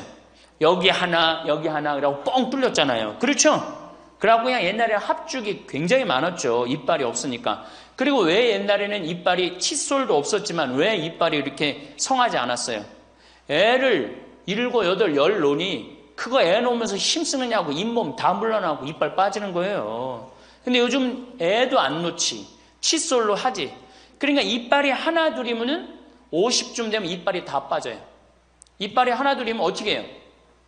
하나 둘이면 죽밖에 못 먹어요. 50살 넘어서 죽 먹기 시작하면은 아무리 죽 먹고 오래 살아도 10년 이상 못 버팁니다. 그 옛날에 환갑을 못 넘겼던 거예요. 근데 요즘 칫솔이 있어갖고 이빨이 온전한 할머니들 천지예요. 또 요즘은 의술이 발달해갖고 어떻게? 치과에 가갖고 틀니 다 해놓지. 또 이 해놓지. 요즘 또 임플란트까지 하지. 그러니까 이빨이 그냥 80이 돼도 다 튼튼한 거야. 이빨이 튼튼하니까 일주일에 한 번씩 고기를 꼭꼭 씹어 먹는 거예요. 죽 먹던 시대하고 고기 먹는 시대하고는 이건 틀리는 거예요. 매일 단백질을 공급해 주니까 죽어요, 안 죽어요? 안 죽는 거예요. 그래서 지금 어떻게? 굉장히 오래 사시는 거예요. 그리고 요즘 또 어떻게? 옛날에는 운동이 어딨어. 옛날에는 밭에 나가서 일하고 그냥 늘 힘들게 살았잖아요. 그러니까 옛날에는 맨날 나가서 고생하고 이빨 없지. 그러니까 어떻게? 그러니까 빨리 죽는 거예요. 근데 요즘은 건강식품 먹지, 운동하지, 헬스하지, 수영하지. 이게요. 이래서 얼마나 오래 사는지 몰라. 저 뒤에 계신 분들 지금 40대, 50대 되신 분들 손 들어보세요. 40대, 50대 되신 분들 여러분들은 120살까지 살아. 120. 정말이에요. 여러분들은 120살까지 삽니다. 그러면 여러분들 지금 몇 년 남은 거야? 70년 남은 분들 많아요. 지금 자식이 문제가 아니라 누가 문제예요?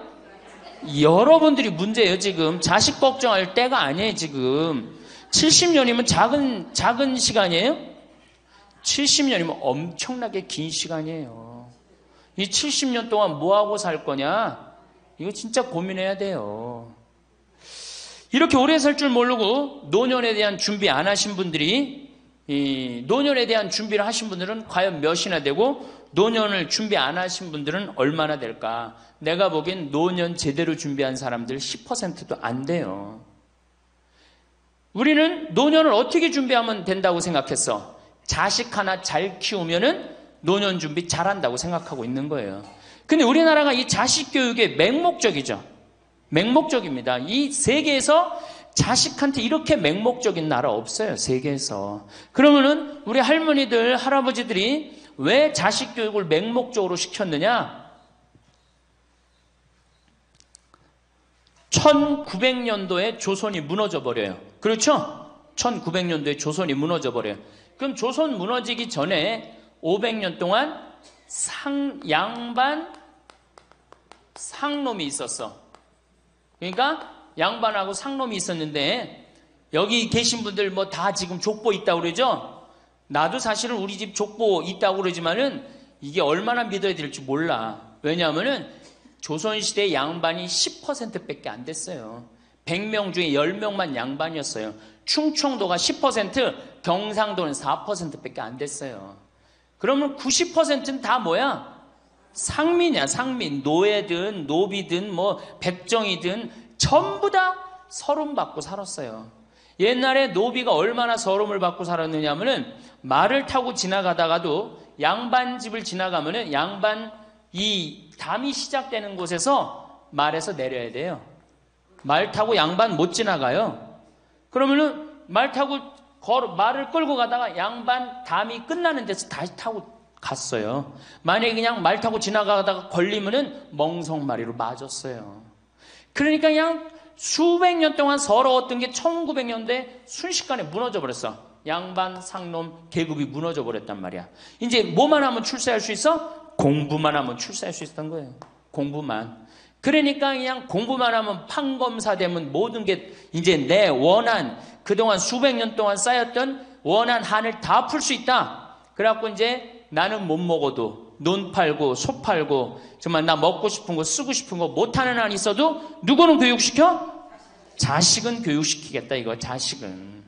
그러니까 그냥 있는 돈 없는 돈 팔아서 마련해갖고 여러분들 어떻게 했어요? 자식 공부를 시킨 게 바로 여러분들 세대예요. 여러분들이 정말로 내가 이렇게 오래 살 줄 모르고 자식 하나 출세시켜갖고 그동안 수백 년 동안 서름을 다 날려버리겠다. 그래갖고 우리나라가 교육률이 세계에서 최고로 높았던 거예요.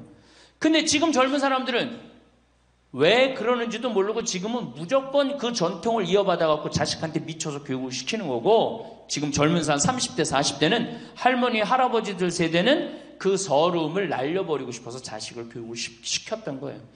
그렇게 이렇게 있는 돈 없는 돈 다 들여갖고 자식을 출세를 시켰어. 출세를 시키면 호강할 줄 알았는데 자식이 출세하면은 호강합니까 안 합니까? 제가 이제까지 사목 경험에 의하면은 출세한 자식일수록 부모를 더 안 모십니다. 출세한 자식일수록. 부모가 서울대학 뭐 연고대 정말 대학 졸업시켜갖고 내가 출세를 했어요. 그래갖고 집에 비대가 있어. 비대. 화장실에 가면 물 나오는 거 있죠? 비대도 있고 이태리 대리석도 있고. 집은 삐까번쩍하게 기가 막히게 했는데 늙은 우리 무식한 엄마는, 무식한 아버지는 그 집에 어울려요 안 어울려요? 그 집에 안 어울리는 거예요. 그러니까 안 어울리고 빨리 죽으면 차라리 다행인데 이게 안 어울리면서 죽지도 않고 그냥 그 집에서 귀신같이 왔다 갔다 한단 말이에요. 그러니까 자꾸 눈에 밟히는 거예요. 내가 평택에 있을 때 비닐하우스에서 사는 집이에요. 근데 이 집에 할머니 한 분이 사는데 파출부가 와서 밥을 해주는 거예요. 파출부가 밥 해주고 빨래 해주고 할머니 뒷바라지를 다 해주는 거예요. 그리고 집에 갈 때는 바깥에서 문을 잠고 가는 거예요. 신기한 거예요. 어떻게 저런 일이 벌어지느냐. 또 봉송체도, 성당 다녀고 봉송체도 하고. 알고 봤더니 아들이 서울에서 100억대 재산가야. 집은 정말 의리의리한 집이야. 근데 그 무식한 할머니가 그 집에 어울려요 안 어울려요? 안 어울리는 거야. 그러니까 이건 그래도 그 자식이 양심은 있어갖고 엄마는 내다버릴 수는 없고, 그러니까 서울에서 평택에다가 비닐하우스를 줘갖고 파출부 하나 있어. 거기다 갖다 놓고 그냥 내다버릴 수는 없고 어떻게 그냥 그렇게 모시는 거예요. 그랬더니 내가 어느 노인대학에 오신 분들한테 이 강의를 했더니 할머니 한 분이 그런 얘기를 안 버린 게 다행이다 그런 거예요. 그걸로 만족하는 거야. 안 버림을 당하는 것만 해도 다행이라고 그러는 거예요. 이게 기가 막힌 정말로 시대에 우리가 살고 있죠. 여기 우리 할머니, 할아버지들, 내 자식이, 특히 아들 자식. 내가 이 아들에 대한 아주 그 혐오감이 있는데, 아들 자식 출세시키면은 내가 호황할 것 같죠? 가만히 생각해봐요. 아들을 기가 막히게 잘 키워서 서울대학 나왔어. 의사가 됐어. 판검사가 됐어. 그러면은 어떤 할머니가 그래요.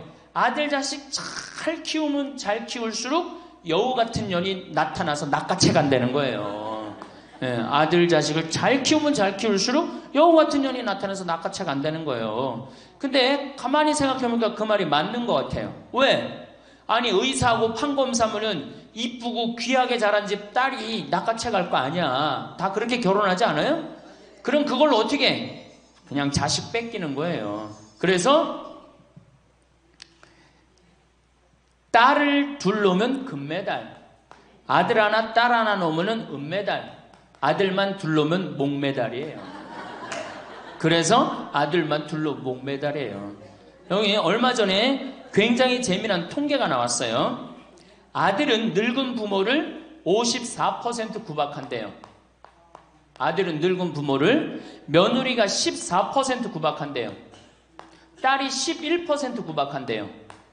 그러니까 아들 하나 딸 하나 있으면 늙어서 구박을 얼마나 받아? 55% 구박받는 거야. 그렇죠? 근데 아들만 둘이면 어떻게 되는 거야? 곱하기 2 하면 되는 거예요. 여기다가. 그럼 몇 퍼센트 구박받아? 108% 구박받는 거예요. 그러니까 아들 있다고 좋아하는 시대는 끝났다. 아들 있다고 좋아하는 시대는.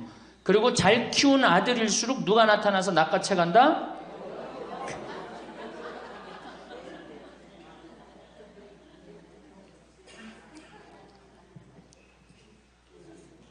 물론 아들이라고 다 불효자는 아니에요.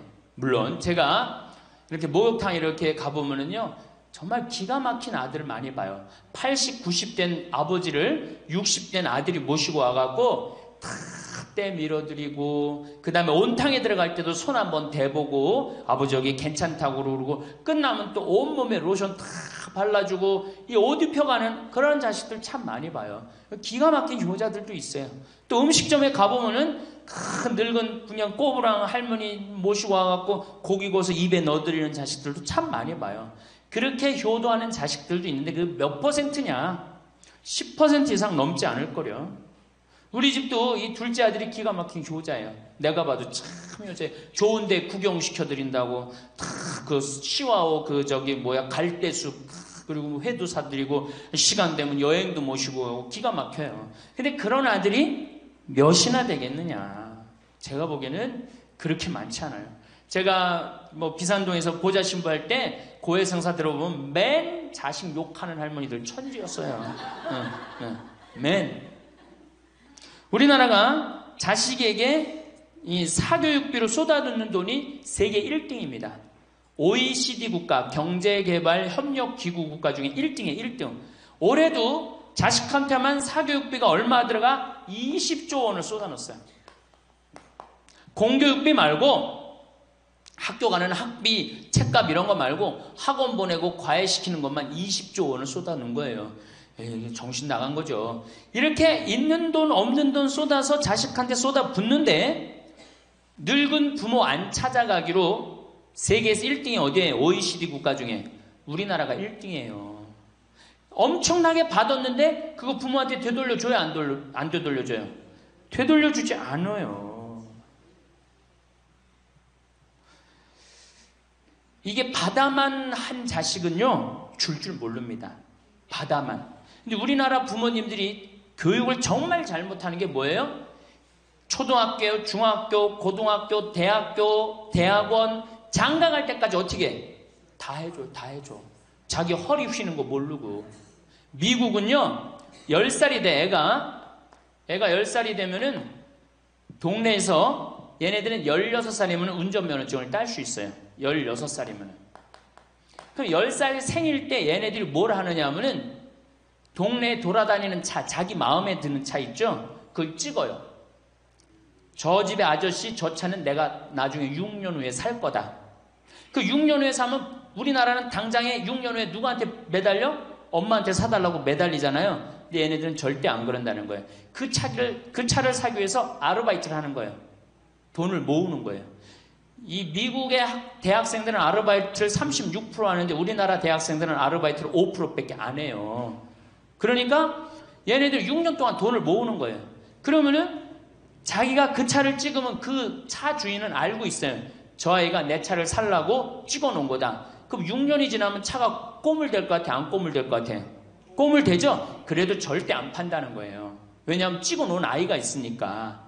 그래갖고 6년이 지나면은 걔가 6년 동안 모아둔 돈이 얼마나 되겠어. 그래갖고 16살 때 운전면허증이 따면은 그 집에 온대요. 내가 아저씨 차 살라고 6년 동안 돈을 모았다. 근데 6년 동안 모아갖고 모자라잖아요. 근데 이미 차는 고물이 다 돼 있고, 그러면 그 아저씨가 너 잔디 앞으로 6개월 동안 깎어라. 그러면 내가 이 차를 줄 테니까. 그렇게 해서 자기 차를 구입한다는 거예요. 그러니까 걔네들은 미국의 아이들도 차 하나를 구입해도 어떻게?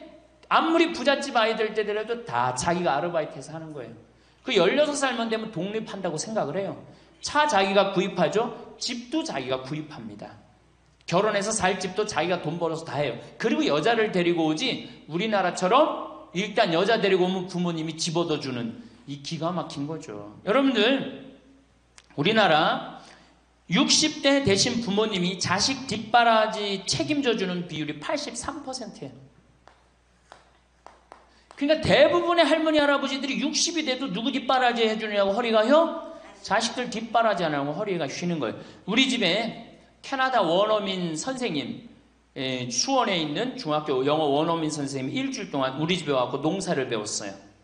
그런데 이름이 디아나라고 그러는 여선생님인데 내가 그 친구랑 이렇게 얘기를 하는데 한국에 오니까 너무너무 이상하대요. 뭐가 이상하냐고 그러니까 애들이 학원 다니는 것도 이상하지만은 고등학교, 대학교 결혼할 때까지 부모가 돈 다 대주는 게 이상하다는 거예요. 자기네 캐나다가 우리나라보다 훨씬 잘 살아요. 자기네 나라는 고등학교 졸업하면은 부모님 이제까지 키운 거 고생했다. 그리고 그 다음에 다 자기네들 알아서 독립한대요. 부모님 그동안 하드워크 열심히 일했다 이거예요. 근데 그 늙은 부모님한테 붙어갖고 부모님 괴롭히면 안 된다 이거죠. 근데 우리나라는 그런 생각 해야 안 해요. 마지막까지 다 뺏어 먹는 거지. 그리고 이제 늙으면은 귀찮다고 내다버리고. 제가 평택에 있을 때 정말로 그 신문에도 보도가 꽤 됐던 거예요. 그 안양에서 사글세 집을 하나 얻은 거예요, 사람들이. 그래갖고 미리 짐부터 붙인다고 그랬는데 짐이 하나 왔어. 큰 짐이 왔는데 짐을 짐이 왔는데 뭐 사람도 없고 그러는데 그 짐 안에서 이상한 소리가 나갖고 열어보니까 할머니를 그 안에다 넣고 붙인 거예요. 할머니를. 그래갖고 아니 도대체 어떻게 된 거냐? 자식이 누구냐? 이름을 밝히질 않는 거예요. 자기 아들이 공무원이거든. 그러니까 밝히지 않는 거. 자, 그거 자식 생각한다고. 그거는 여러분들 자식 교육이 아니에요. 그런 자식 살아서 뭐 할 건데. 그런 자식 키워서 뭐 할 건데. 그러니까 우리나라는 이게 자식한테 너무 맹목적인 사랑을 하면서 그게 교육인 줄 알고 있는 거예요. 자기가 인생을 살아가면서 힘든 것도 배우고 즐거운 것도 배우고 보람도 느껴야 되는데 너는 뭐만 잘하면 돼? 공부만 잘하면 돼. 공부만 잘하면 돼. 그러니까 자기만 알고 자란 놈이죠. 그러니까 이기적으로 자란 놈이 이타적으로 살 것 같아요? 절대 못 삽니다. 우리 어렸을 때는 어머니가 부침개를 했어. 그럼 어떻게 해요? 이 집에도 갖다 줘라, 저 집에도 갖다 줘라. 그러면서 동네 돌아다니면서 이 갖다 주는 재미, 그러면서 나누는 것도 배우잖아요. 요즘 애들이 그런 애들이 어디 있어요? 아파트 문 닫으면 끝인데. 그렇게 자라는 애들이 남을 생각할 것 같아요? 어떻게 해서든지 4배만 채우면 되는 걸로 자란지. 저는 요즘 텔레비전에서 우리나라 지금 정책 결정할 때 너무 답답한 결정들이 굉장히 많이 나와요.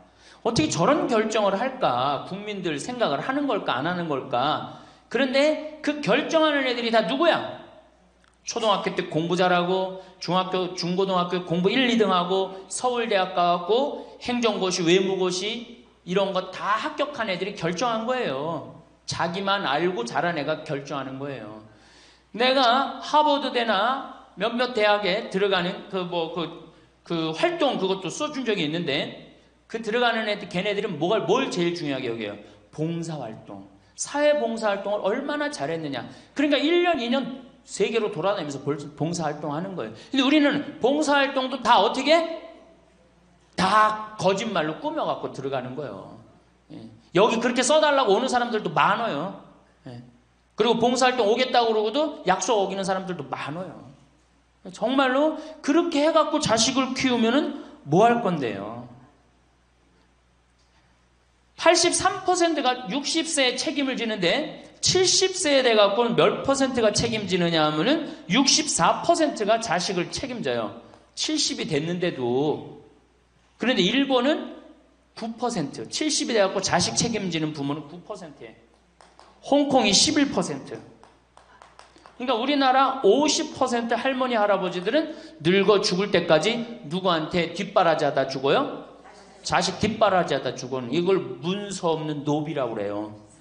문서 없는 노비야. 완전히 죽을 때까지 노예야, 노예. 그러니까 그렇게 하시면은 안 됩니다. 이제 여러분들 인생을 사셔야 돼.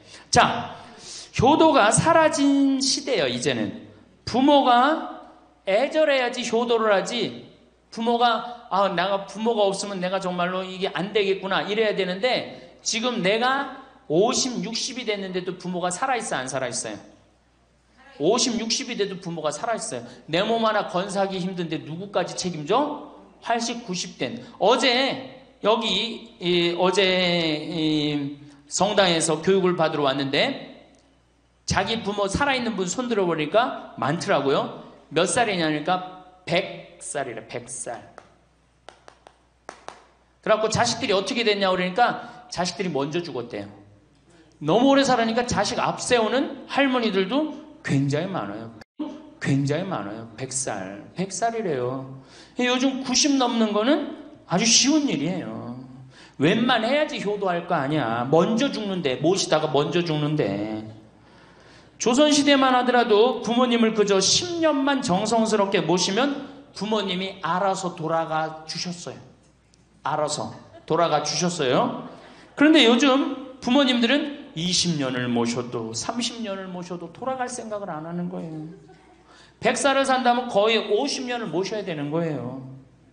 그러니까 자식들이 부모 모시다 지치는 거예요. 자식들이 부모 모시다 지치는 거예요. 김병에 효자 없다는 말뿐만 아니라 오래 사시는 늙은 부모님한테도 효자 없게 되어 있습니다. 생각해 보십시오. 내 나이가 70이 다 됐는데도 내 몸 하나 건사하기도 힘든데 100살 된 부모님 모시는 거 쉬운 일이 아닌 거예요. 제일 좋은 건 뭐예요? 내가 늙어 죽을 때까지 자식한테 의지하지 않고 살다가 돌아가실 때는 꼴까닥 죽어버리는 거야. 돌아가실 때는.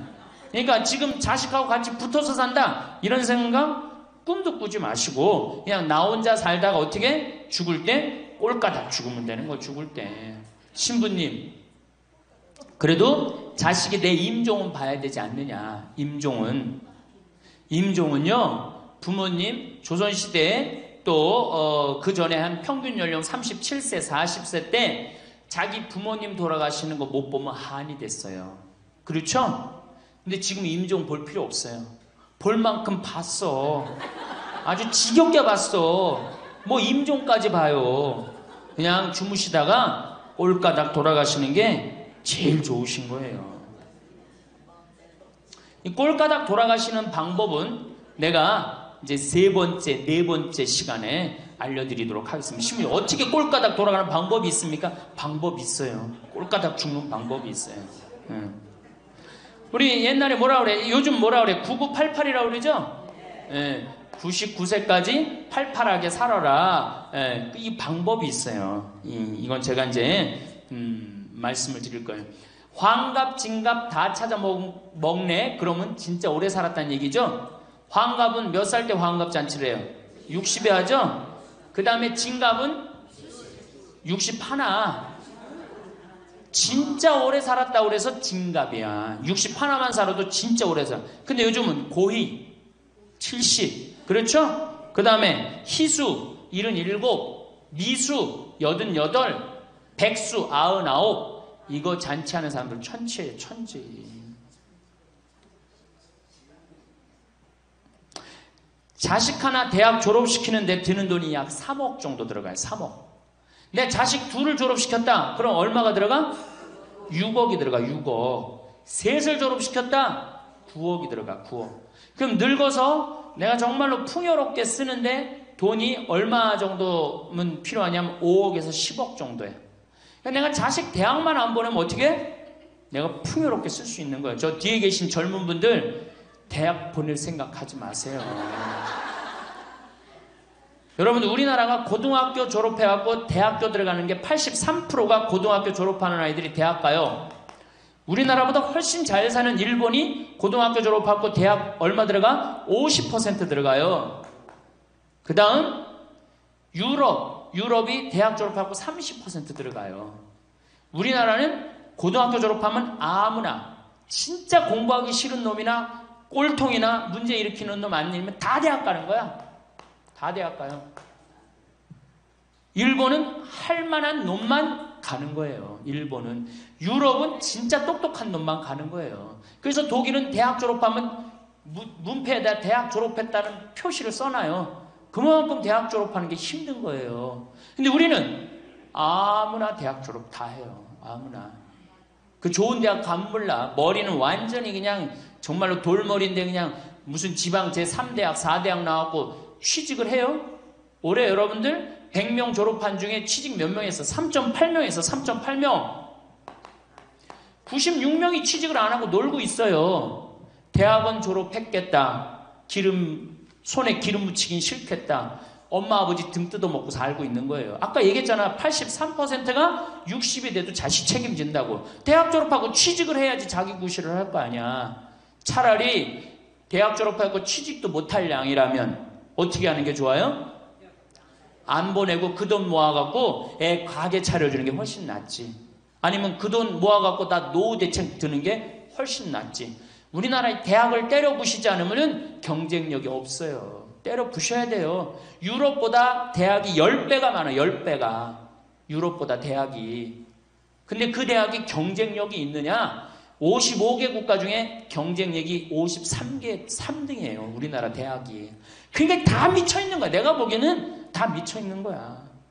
그냥 제발 좀 정신 좀 차리세요. 저 뒤에 계신 분들. 앞으로 몇 년 남아있어요? 70년 남아있어요. 있는 돈 없는 돈 자식한테 쏟아낼 게 아니에요. 우리 할머니 할아버지들 자식 걱정해서 자식들한테 잔소리 한들 자식들이 귀담아 듣습니까? 챙겨나면 귀담아 들어요 안 들어요? 뭐 한다 그래? 노망 떤다 그러지. 우리 엄마 아는 것도 없고 무식한데 웬 챙겨를 이렇게 하느냐고 엄마나 잘하라고 그러고 구박하죠. 그러니까 지금 우리 할머니 할아버지들도 자식 걱정할 때가 아니야. 이제는 누구 걱정해? 내 남은 여생을 어떻게 의미 있고 행복하게 지낼 것이냐. 그거 하나. 나 자식한테 부담 안 주고 내 속 썩이는 거, 나 하나 속 안 썩이고 나 혼자 행복하게 사는 게 진짜 그 좋은 거예요. 제가 외국 여행 다녀보니까 선진국에서 돈 쓰는 사람들은 다 할머니 할아버지들이에요. 백화점에서 양장 사 입고 양복 사 입는 분들 다 누구야? 할머니 할아버지들이에요. 내가 뭐 프랑스 파리 쌍젤리제 거리, 그 다음에 이탈리아 나보나 광장 이런 데 다 다녀보잖아요. 밤에 누구만 돌아다녀요? 할머니 할아버지들만 돌아다녀요. 거기서 다 팔짱 끼고 나와서 와인 마시고 맥주 한 잔 마시고 그리고 들어가세요. 우리나라 명동 밤거리에 누구만 돌아다녀요? 젊은 애들만 돌아다니죠? 할머니는 그 시간에 뭐해? 뒷방에 쥐처럼 웅크리고 있는 거예요. 정말로. 그래갖고 명동에 나가면 할머니들 할아버지도 구경할 수 없는데 탑골 공원에 가보면 할머니들이 거기서 뭐하고 비둘기하고 놀고 있잖아. 놀아주는 사람도 없으니까 비둘기하고 놀아주고 있는 거예요. 제발 그러지 마시고 가지고 있는 거 쓰고 돌아가세요. 쓰고. 그리고 제발 다니세요. 그리고 우리 할머니들 지금 오늘 1박 2일 이렇게 나와주는 거 이거 며느리한테 굉장히 좋은 거예요. 나 며느리랑 산다 한번 손 들어봐. 며느리랑 사는. 며느리랑 사는 분은 가능한 한 집에서 자꾸 나가주는 게 좋은 거예요. 하루라도 집을 비워주는 게 며느리가 좀 생각해봐. 30년 40년 시어머니하고 같이 산다고 생각을 해봐요. 아침부터 저녁까지 그냥 얼굴 마주보고 산다고 생각해봐. 얼마나 힘들어. 귀 있을 때마다 뭐 해주는 게 좋아? 나가주는 게 좋은 거예요. 그러니까 가능한 한 나가 돌아다니고, 예? 아침에 해 뜨면 집에 나와갖고 해 지면 집에 이제 들어가는 거, 그게 좋은 거예요. 그래갖고 청승맞게 탁골공원 그런 데 가면 안 되고, 이런 데. 그냥 노인대학, 우리 천주교가 진짜 잘하는 게 뭔지 아세요? 노인대학이에요. 노인대학. 이거 정말로 천주교 진짜 잘하는 것 중에 하나예요. 우리나라 경제가 왜 안 돌아가는 줄 아세요? 할머니 할아버지들이 돈을 안 써서 경제가 안 돌아가는 거예요. 할머니 할아버지들이 돈을 안 써서 경제가 안 돌아가는 거 생각을 해봐. 옛날에는 할머니 할아버지들이 조금밖에 없었잖아요. 쓰면 얼마나 써, 이 할머니 할아버지들이. 애들이 돈 썼잖아요. 근데 지금은 어때? 이렇단 말이야. 이 500만 명이 돈을 안 쓴단 말이야. 돈을 왜 안 써? 돈을 왜 안 쓰냐면은 내가 가지고 있는 집 이거 누구한테 물려주려고 안 쓰는 거야? 자식한테 물려주려고 안 쓰는 거야. 이거 은행에다 맡기고 이거 쓰면은 우리나라 경제 돌아갈 것 같아? 안 돌아갈 것 같아요? 팍팍 돌아갑니다. 팍팍. 할머니들이 여행도 많이 다니고 옷도 많이 사고 맛있는 것도 많이 사고 사 먹고 그러면 경제 팍팍 돌아가. 아 근데 이 500만 명이 돈을 깔고 뒷방에 딱 그냥 눌러 앉아서 안 쓰네. 그러니까 경제가 안 돌아가는 거예요. 다 쓰시다가 돌아가실 때 통장에 500만 원만 남겨놓고 돌아가세요. 500만 원만 통장에 다 쓰다가 신부님 500만 원으로 무슨 장례를 합니까? 부주금 들어오잖아. 부주금. 이 부주금 갖고도 싸우는 사람 많아요. 네가 더 갔느냐 내가 더 갔느냐 그리고 싸우고 앉아있다고. 세상에 부모 돌아가셨는데 부주금 갖고 그래갖고 형제끼리 싸워갖고 죽고 그러는 경우도 많아요. 얼마나 이게 우리나라가 지금 정말 불행한 거예요. 다 쓰다가 통장에 얼마만 남기고 죽어? 500만 원만 남기고 죽을 때 어떻게 죽어? 꼴까닥 죽어버리란 말이야. 다 쓰다가 통장에 500만 원만 남으면 꼴까닥 죽게 돼 있어요. 근데 안 쓰고 뒷방에 들어 앉으면 10년 20년 벽에 똥치라고 사는 거예요. 저는 우리 형제들한테 이미 공표했어요. 어머니가 돌아가시든지 아버지가 돌아가시든지 부주금 들어오면 형제들이 한 푼도 손 못 댄다. 그거 내가 다 가지고 과원이나 양론에 집 한 채 줘준다. 어머니 이름이나 아버지 이름으로. 얼마나 멋있어. 그렇게 멋있게 살다가 가야 되지 않아요? 이건 죽으나 사나 내 자식밖에 모르고 사니 이게 얼마나 나라가 빡빡하고 답답해요. 우리나라 그냥 다른 빌 게이츠 240억 달러를 사회에 기증해놨잖아요. 우리나라는 어떻게 한 푼이라도 더 자식한테 재산, 돈 많은 사람들이 재산 자식한테 더 준다고 편법 쓰고 불법 쓰고. 정말 얼마나 답답해요. 우리 할머니들은 다 쓰다가 통장에 500만 원만 남기고 죽든지, 만약에 죽으려고 그랬는데도 아직도 돈이 남았다 그러면은 본당 신부한테 갖다 줘. 네? 여러분들 한신부한테 갖다 주란 말이야.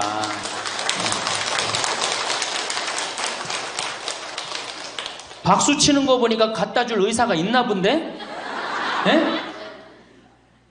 제발 자식한테 주는 게 절대 훌륭하게 사는 게 아니에요.